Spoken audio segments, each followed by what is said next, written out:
Ayon sa iyong kagandahang loob, mga kasalanan ko'y iyong bawiin.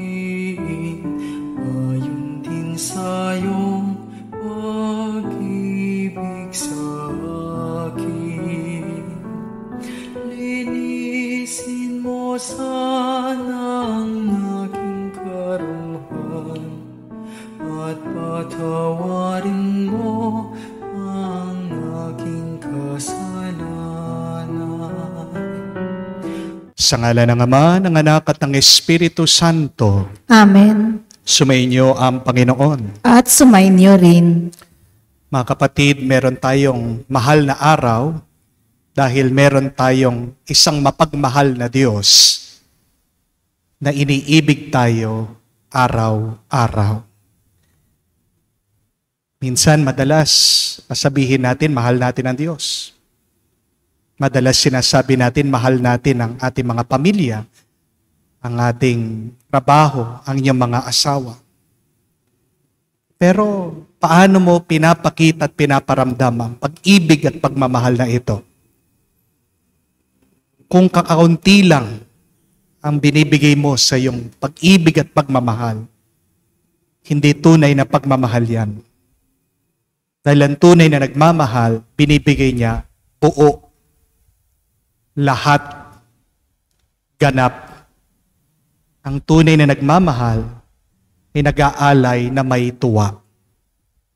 Sa mga pagkakataon na kung saan sinabi natin tayo'y nagmahal, pero meron tayong ibang minamahal, pati ang ating pagmamahal.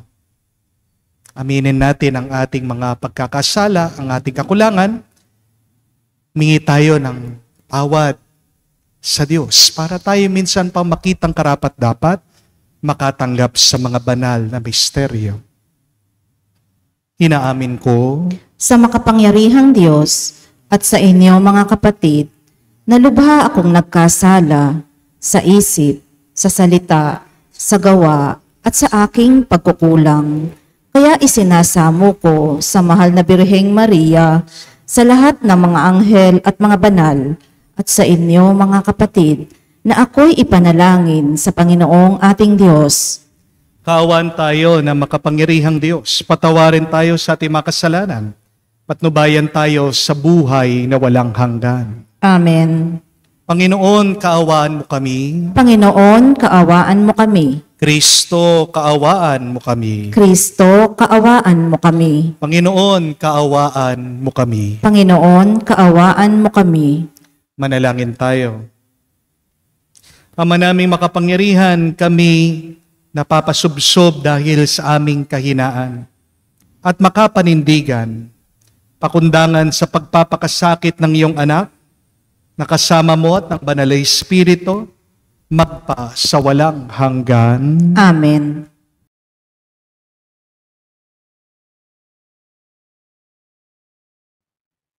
Pagbasa mula sa aklat ni Propeta Isaias.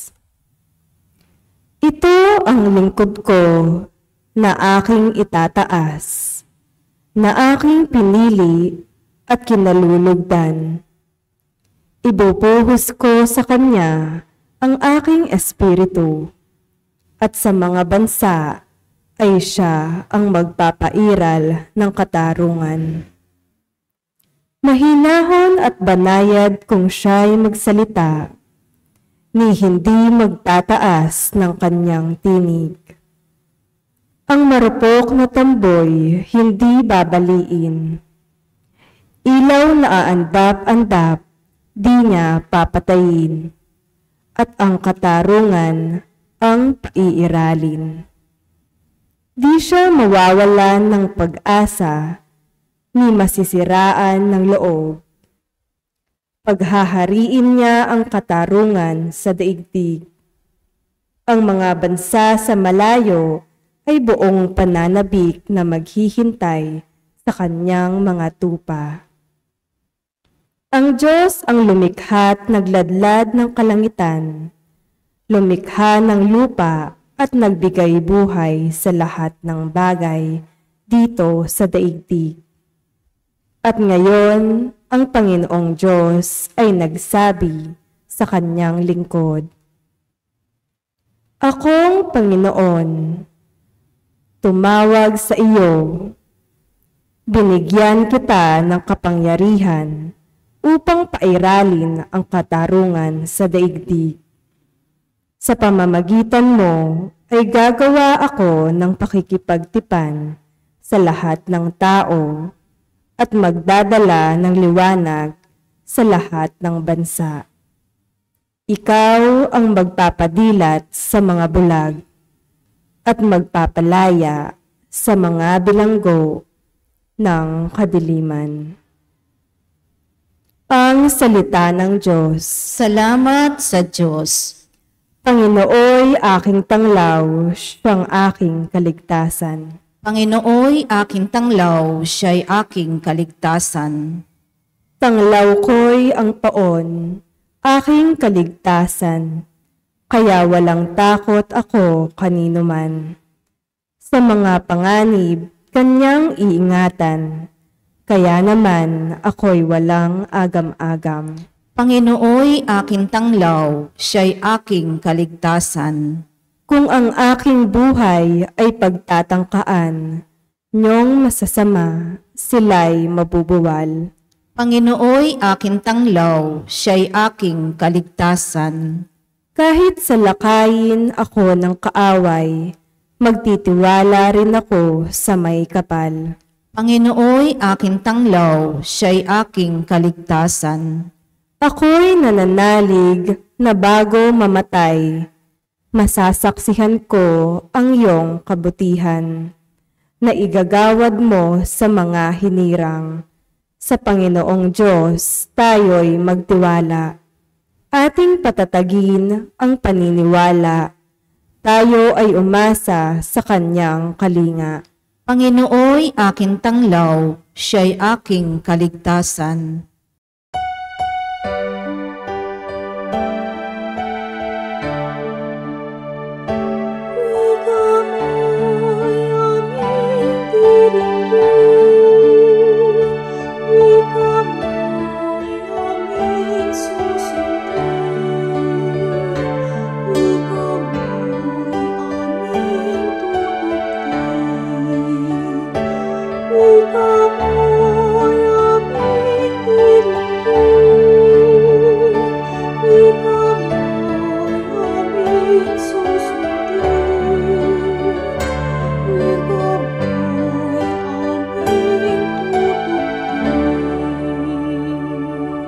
Nagpupuri kami sa iyo, Hari naming Hesukristo.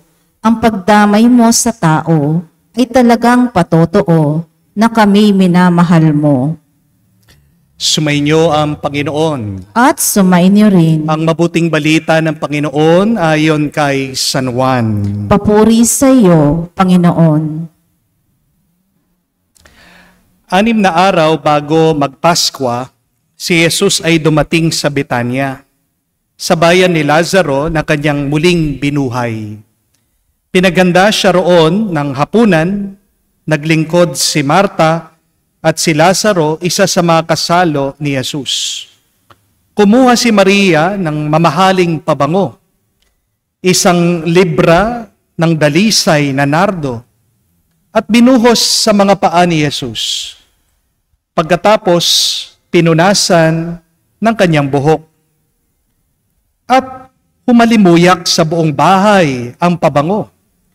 Si Judas Iscariote, ang alagad na magkakanulo kay Jesus, ay nagsabi, "Bakit hindi ipinagbili ang pabango at binigay sa mga dukha ang pinagbilhan? Maaaring umabot sa 300 denaryo ang halaga niyan." Hindi dahil siya'y may malasakit sa mga dukha, kaya niya sinabi yon, kundi dahil siya'y magnanakaw. Siya ang nag-iingat ng kanilang salapi at kinukupit niya ito. Sumagot si Jesus, "Ano't siya'y ginugulo ninyo? Pabayaan ninyong Ilaan niya ito para sa paglilibing sa akin. Habang panahoy kasama ninyo ang mga dukha, ngunit ako'y hindi nyo kasama sa habang panahon. Nabalitaan na maraming Hudyo na si Jesus ay nasa Betanya, kaya't pumaroon sila. Hindi lamang dahil sa kanya, kundi para makita si Lazaro na kanyang muling binuhay. Kaya't binalak ng mga punong saserdote na ipapatay na rin si Lazaro. Sapagkat dahil sa kanya'y maraming Hudyo ang humihiwalay na sa kanila at nananalig kay Jesus. Mga kapatid, ang mabuting balita ng ating Panginoon. Pinupuri ka namin, Panginoong Hesukristo. Magandang araw po muli sa inyong lahat. Welcome po sa ating mga bisita. Pakigreet naman po ang inyong katabi. Sabihin mo, salamat sa Diyos. Buhay ka pa rin. Tayo po ay nagpupuri at nagpapasalamat dahil sa pagmamahal ng Diyos. Kung hindi tayo mahal ng Diyos, wala tayo dito ngayon. Amen? Kahit na gaano kabigat, kahirap ang buhay, tandaan mo, mahal na mahal ka pa rin ng Diyos. Kasi kung hindi ka niya mahal, matagal ka na niyang kinuha. Amen? Ang ating mga paghihirap, huwag mong isipin na yan ay parusa. Ang mga bigat na ating tinatanggap, minsan kung pagtitiisan mo lang, meron pa ring pagpapala at grasya diyan. Amen? Tanong ko lang po, may minahal ka na ba ng sobra-sobra na binigay mo ang lahat sa Kanya? Tahimik ang iba. Baka nasasaktan lang sila. Diba? Ang dami sa atin ng ganyan. Binigay mo lahat-lahat, hindi ka man sinuklian sa iyong pagmamahal. Amen? Pero, kung tunay ka talaga nagmamahal, kahit na sobra ang binigay mo, kulang pa. Di po ba? Kung totoo ka talaga nagmamahal, kahit na maubos ka, wala kang problema. Kahit na wala ka na, maghahanap ka pa rin para may maibigay ka.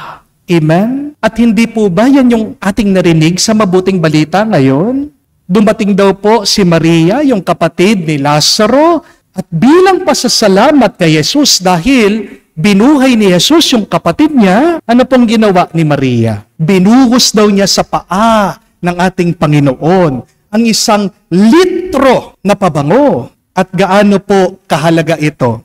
Yung daw pong presyo, kung bibilhin nyo itong pabango, nagkakahalaga ng 1 taong sweldo. Isipin niyo po yun kung gaano kamahal yung binigay ni Maria para sa Panginoon. Compute po natin. Magkano po ang minimum wage ngayon? Sabihin na po nating 20,000 per month. Di po ba? So, 20,000 times 12, magkano po? 240,000 pesos. Wow! Isipin niyo po yun. Yung binuhos ni Maria dun sa paa ni Jesus, nagkakahalaga ng 240,000 pesos sa pera natin. Amen? Kaya nga po, ngayon naiintindihan natin, nauunawaan natin yung reaction ni Judas eh. Ano pong sabi ni Judas? Sayang to. Pwede pa natin ipagbili ito, pwede pa natin ipantulong ito sa mga mahihirap. Pero yung kanya sinasabi ay hindi naman nagmumula sa kanyang malasakit. Nasabi niya yon kasi pag naibenta niya yung pabango, mangungupit daw siya, magnanakaw daw siya. Pero may kakaunting punto naman si Judas, hindi po ba? Kasi kung isipin mo, ano yung mabibili ng 240,000 pesos mo ngayon? Aba, pwede nang pag-tuition fee ng anak mo yan sa buong taon. Di po ba? Pwede na kayong magbakasyon ng pamilya mo. Pumunta kayo ng Boracay. Mag-enjoy kayo. Pwede ka na rin mag-down payment. Makabili ka ng bagong sasakyan. O kaya naman, pwede kang magnegosyo. Magtayo ka ng sari-sari store. Pero yung 240,000, san po dinala ni Maria? Doon sa paa ni Jesus. Ang tanong, bakit? Kasi ganyan niya kamahal, sobra-sobra ang ating Panginoong Hesukristo. Amen? Hindi lang po pabango ang binuhos ni Maria kay Jesus. Ano talagang binuhos niya? Ano talagang binigay niya? Mismong puso niya. Di po ba? Marami sa atin, pag nagbibigay, hindi naman kasama ang puso. Amen? Marami sa atin, pag nagbibigay, para na lang magkahiwalay. Di po ba? Aminin. Pag meron pong lumalapit sa mga kotse nyo, sa mga sasakyan nyo, nagpapalimos. Pag binigyan mo ba ng barya, kasama ba yung puso mo? Kayo po mga misis, kayo nagtatampo sa inyong mga mister. Pinagluluto mo siya. Pinaglalaba mo siya. Pero tanong ko, nandyan pa rin ba yung puso mo? Kung kayo po ay nagsaserve sa simbahan, alam ko po yung mga iba sa inyo, nagtatampo, galit din sa mga parish priest nyo. Napakasungit daw. Nagsaserve. Nagbabasa dito. Naglilinis, nagwawalis, ginagawa ang mga lingkod sa loob ng simbahan. Pero ang tanong, kasama ba yung puso mo? Nandyan ba? Pinapakita mo, pinaparanas mo, pinaparamdam mo ang pag-ibig at pagmamahal mo? Pinakita po ni Maria, mas mahalaga si Jesus kaysa doon sa mamahaling pabango niya. Kaya nga nagbigay siya. Sa kwento pong ito, pinapakita sa atin, dalawa po ang pwede nating piliin, kapatid, sa ating buhay. Una, pwede mong piliin na maging kamukha si Maria, yung magmahal ka na walang sukat. Magmahal ka, magbigay ka, na walang hinihinging kapalit. Amen? Pero pangalawa, pwede mo rin naman piliin, at maaari yung mga iba sa inyo, hindi po aware dito, hindi mulat, baka nakakamukha nyo na si Judas. Anong ugali ni Judas?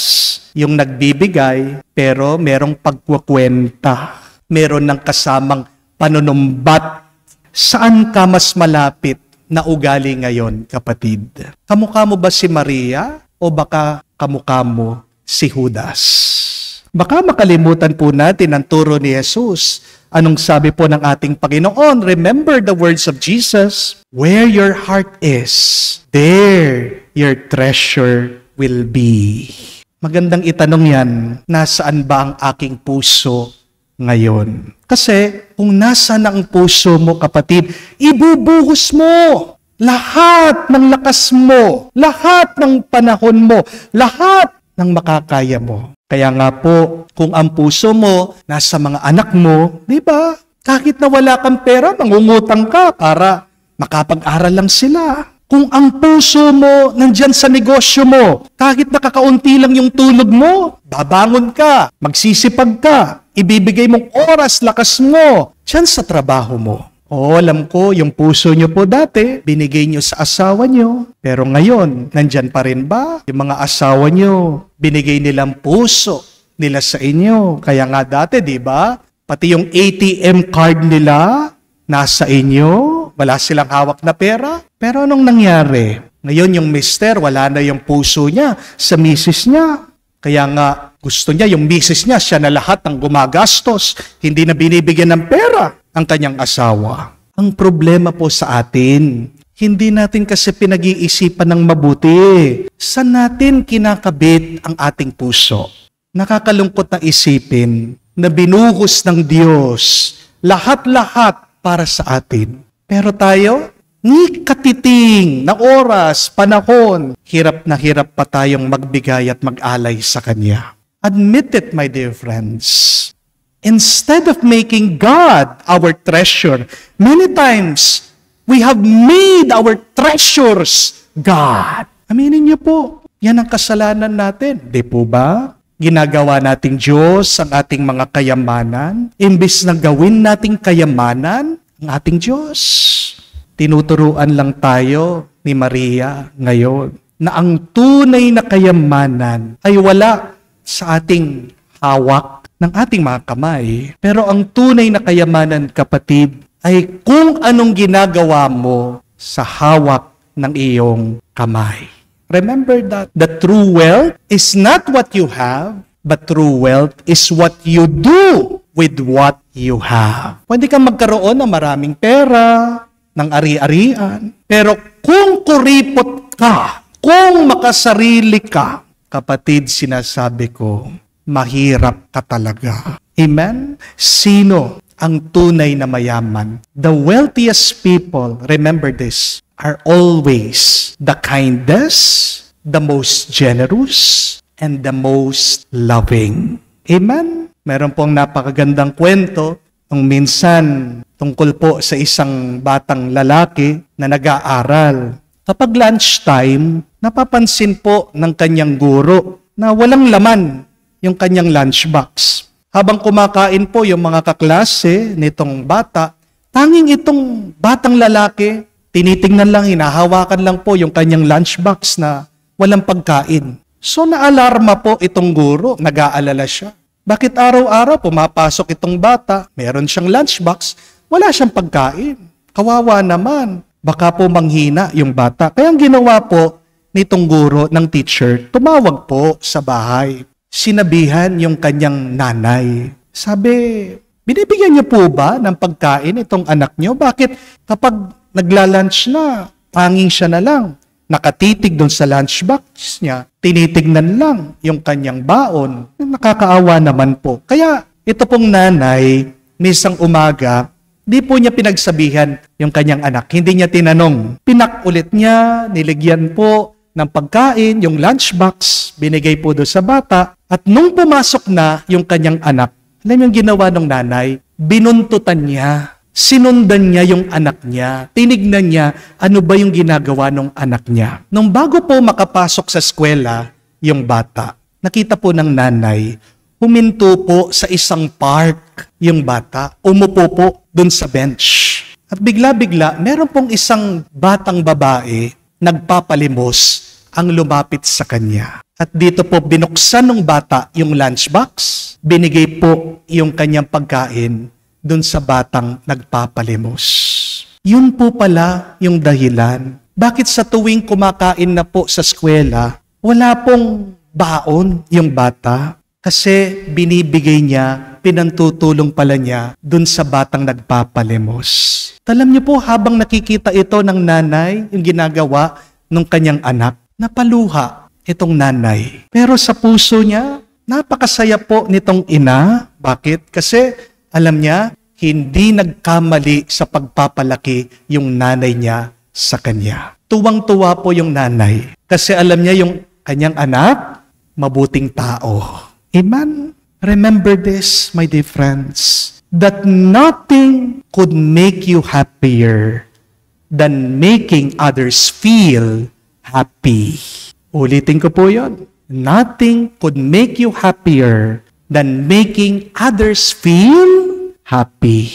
Kung gusto mong maging masaya, magpasaya ka ng iba. Hindi ka magiging masaya, kapatid, kung puro ka lang pagsasamsam, pag-iipon, pagkuha, pagtatago ng kayamanan. Do you want to be happy? Of course. Then, make others happy. If you want to be truly happy, also make God happy. Amen? Mga kapatid, ano ang hadlang ng iyong pagbibigay, pag-aalay, buong-buo sa Diyos?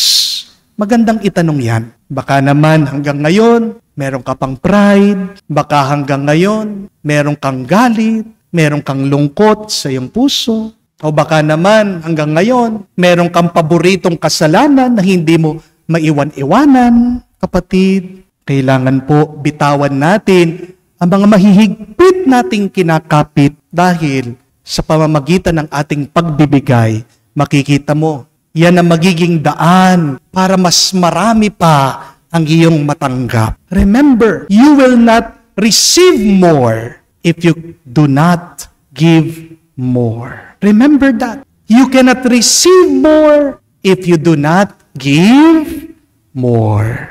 Unawain po natin ang ginawa ni Maria.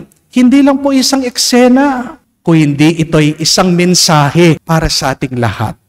Matuto tayo kay Maria na mas mahalaga ang Diyos kaysa sa anumang kayamanan dito sa mundo. Remember, your greatest treasure is God. So give your heart to God. Anong pinakamahalagang bagay ngayon sa buhay mo na pwede mo namang ibuhos, ialay, ibigay sa Diyos? Harinawa, ibalik natin ang ating puso kay Jesus para ang ating pagbibigay at ang ating buhay ay mapuno ng tuwa at galak.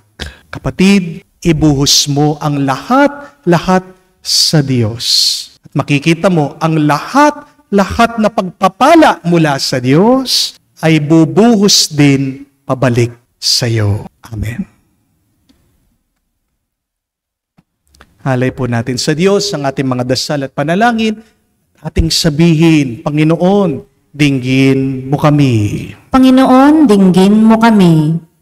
Ang mga nagdurusa at nagdadala ng mabibigat na pasanin sa buhay, naway humarap sa mga pagsubok ng may pagtiyataga. Manalangin tayo sa Panginoon. Panginoon, dinggin mo kami. Ang mga bilanggo naway magkaroon ng kaginhawaan ng loob na siyang hatid ng Espiritu. Manalangin tayo sa Panginoon. Panginoon, dinggin mo kami. Tayo naway magbigay ng tulong sa mga dukha. Manalangin tayo sa Panginoon. Panginoon, dinggin mo kami. Sa katahimikan po ng ating puso, banggitin natin at sabihin sa Diyos ang ating mga personal na pangangailangan.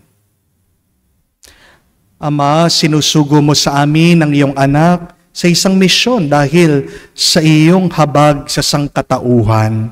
Pagkaloob mo na sa pamamagitan ng kanyang presensya sa aming buhay, lagi kaming paginawahin ng kanyang kabutihang loob at lakas. Nihiling namin ito sa ngalan ni Kristo, aming Panginoon. Amen.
Manalangin kayo mga kapatid, para ang ating mapaghahain ay kalugdan ng Diyos amang makapangyarihan. Tanggapin nawa ng Panginoon itong paghahain sa iyong mga kamay, sa kapurihan niya at karangalan, sa ating kapakinabangan at sa buong sambayanan niyang banal. Ama naming lumikha, tunghayan mo ang ginaganap naming paghahain na iyong inilaan upang patawad mo'y maibigay sa amin. At ibigay sa amin ang buhay na walang maliw.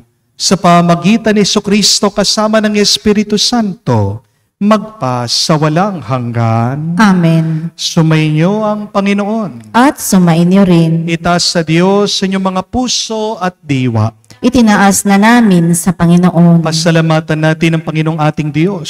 Marapat na siya ay pasalamatan. Ama naming makapangyarihan, tunay nga marapat ikaw ang aming pasalamatan. Sa pamagitan ni Jesucristo na aming Panginoon, nababanaagan na namin ang pagdiriwang sa kanyang pagpapakasakit at pagkabuhay. Malulupig na ang dating pagsuway sa pag-ako sa kanyang kusang loob na katapatan at magaganap na ang pag-aalaala sa aming pag-anib sa iyong tinubos na angkan. Kaya kaisa namang anghel nagsisiawit ng papuri sa iyo. Nang walang humpay sa kalangitan kami nagbubunyi sa iyong kadakilaan. Santo, Santo, Santo, Panginoon.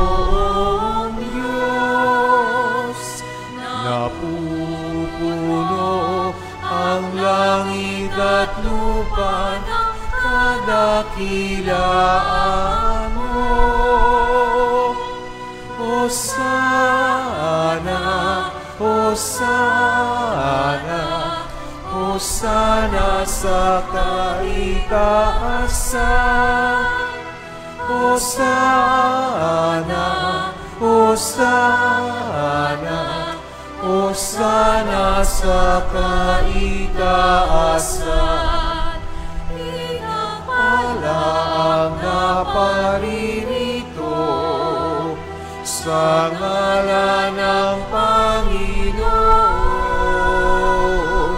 Hosana, Hosana, Hosana sa kaitaasan. Hosana, Hosana, Hosana sa kaitaasan.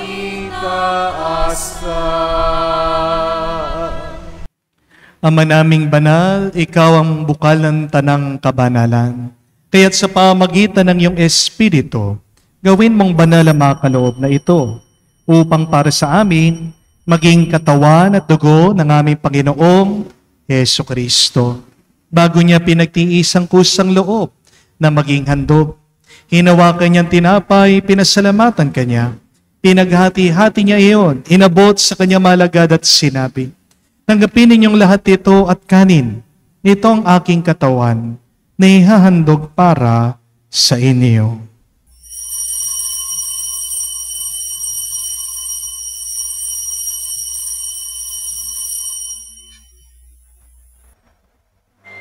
Gayon din naman nang matapos ang hapunan, hinawakan niyang kalis. Muli kanyang pinasalamatan. Inabot niya ang kalis sa kanyang malagad at sinabi, tanggapin ninyong lahat ito at inumin. Ito ang kalis ng aking dugo, ng bago at walang hanggang tipan. Ang aking dugo na ibubuhos para sa inyo at para sa lahat, sa ipagpapatawad ng mga kasalanan. Gawin ninyo ito sa pag-alaala sa akin.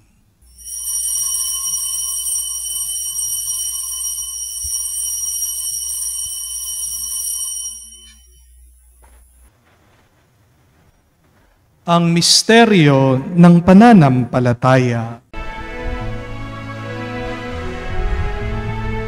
Sa krus mo at pagkabuhay, kami natubos mong tunay.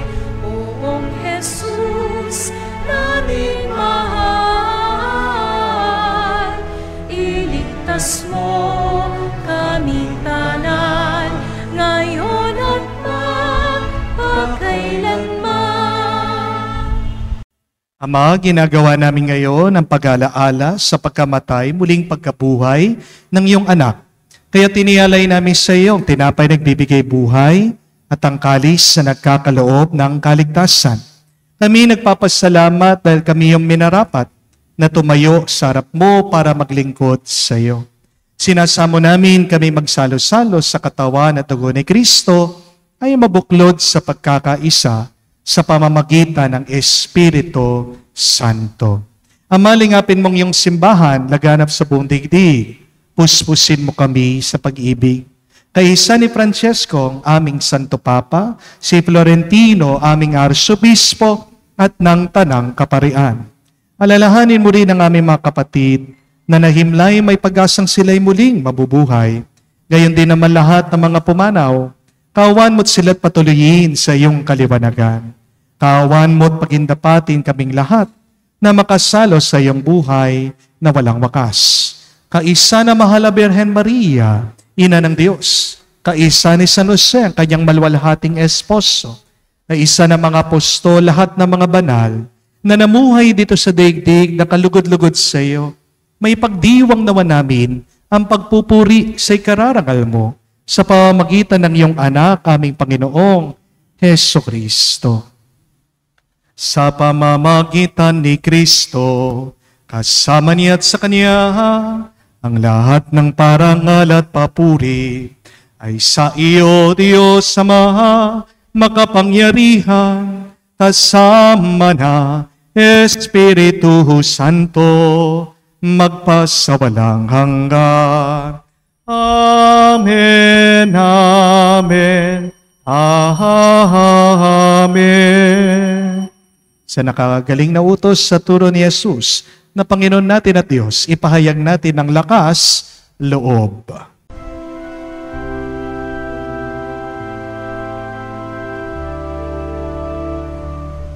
Ama namin, sumasalangit ka, sambahin ang ngalan mo, mapasa amin ang kaharian mo, sundin ang loob mo dito sa lupa para nang sa langit. Bigyan mo kami ngayon ng aming kakanin sa araw-araw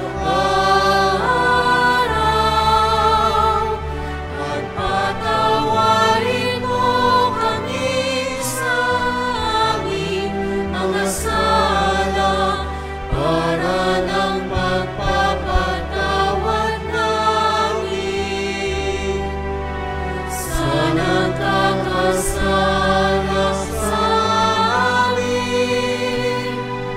At huwag mo kami ipahintulot sa tukso at iadya mo kami sa lahat ng masama. Hinihiling namin kami adya sa lahat na masama, pagkalooban ng kapayapaan araw-araw, iligtas sa kasalanan, ilayo sa lahat ng kapahamakan, samantalang aming pinanabikan ang dakilang araw ng pagpapahayag ng tagapagligtas naming si Hesu Kristo. Sapagkat iyo ang kaharian at ang kapangyarihan at ang kapurihan magpakailanman. Amen. Panginoong Hesu Kristo, sinabi mo sa mga apostol, kapayapaan ang iniwan ko sa inyo. Ang aking kapayapaan binibigay ko sa inyo.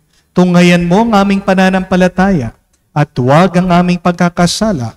Pagkalooban mo kami ng kapayapaan at pagkakaisa ayon sa iyong kalooban. Kasama ng Espiritu Santo, magpa sa walang hanggan. Amen. Kapayapaan ng Panginoon ay laging sumainyo. At sumainyo rin. Magbigayan po tayo ng kapayapaan sa bawat isa. Pisuyo po, kapayapaan po sa inyong lahat.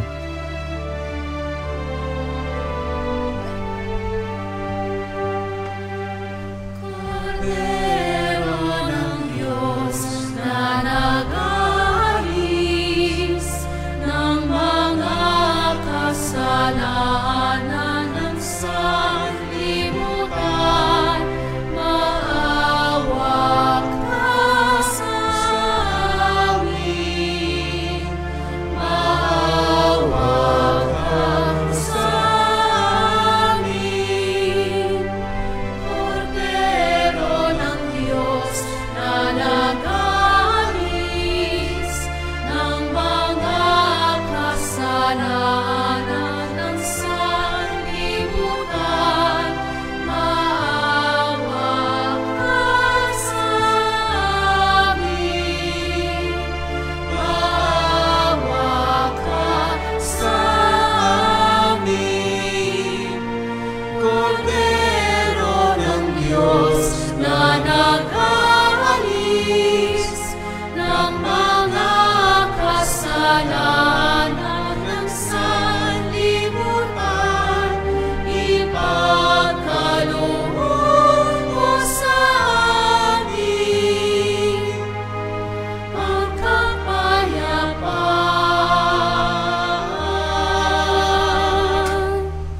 Mga kapatid, naririto ang ating Panginoong Hesu Kristo, ang Kordero ng Diyos. Siya nag-aalis sa mga kasalanan ng sanlibutan. Mapalad tayong lumalapit sa piging ng Kordero. Panginoon, hindi ako karapat-dapat na magpatuloy sa iyo, ngunit sa isang salita mo lamang ay gagaling na ako.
Manalangin tayo.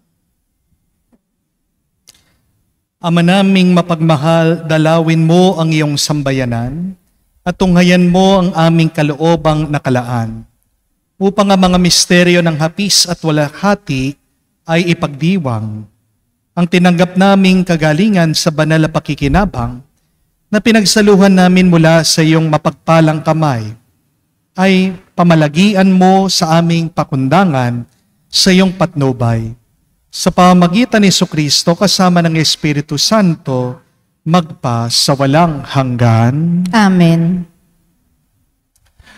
Ang tunay na nagmamahal, sobra-sobra ang binibigay. At kahit na sobra na ang binigay, kulang pa rin ito para sa Kanya. Ang tunay na nagmamahal ay hindi marunong mangwenta. Kaya nga po kapatid, sa araw na ito, para po sa ating assignment, kung ano man po ang inyong ibibigay, ibabahagi sa iba, do it with a smile. May ngiti. Bawal muna po ang mareklamo ngayong araw. Ha? Ano man po ang inyong gagawin, maglinis man kayo, maglaba man kayo, magluto man kayo, mandilig kayo, mag-serve kayo sa simbahan, naway gawin nyo ito na may galak at walang pagrereklamo. Para po, pag tayo nagbibigay ng sobra-sobra, makikita nyo, ang Diyos, nakikita niya yan, sobra-sobra din ang ibabalik niya sa iyo. Sumayin niyo ang Panginoon. At sumayin niyo rin. Kay basbasan ng Diyos, makapangyarihan sa lahat, sa ngalan ng Ama, ng Anak, ng Espiritu Santo. Amen. Ang ating misa ay natapos na. Humayo kayo sa kapayapaan ni Kristo. Salamat sa Diyos.